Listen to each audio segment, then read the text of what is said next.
Zer kontatzen zuen zure amak? Oso gutxi, Bueno, oso gutxi.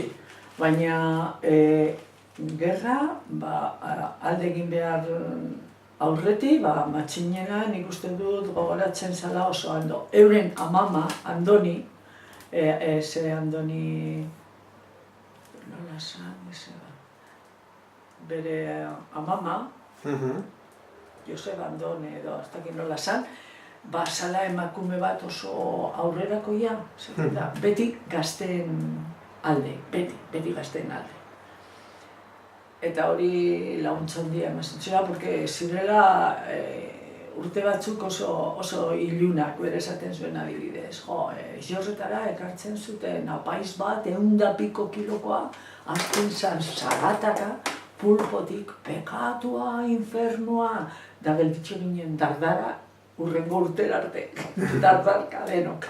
Eta bai esaten du niri baten berbetan esan zidan, urte oso ilunak, dana pekatua, dana txarto, bera nahiko rebeldea zela gauza batzuetan, beti gurasoari obedezitu behar, eleizari obedezitu behar, osea, gazteak, mutil gazteak, gerra mobitzen,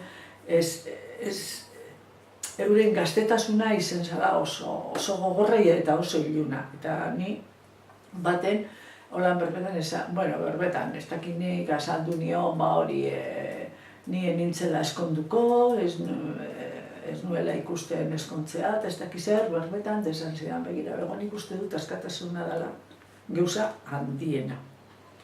Eta guk ez dugu ekin. Eta nik ez dut nahi olako mundurik zuentzat, ez dut nahi. Eta nire aldetik naiz eta ulertu ez, gauza asko, ez duzela eskonduko, ez dut ulertzen. Baina errespetatuko dut.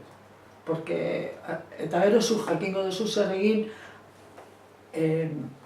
askatasunarekin. Eta ni uste dut hori dela kriston opalia.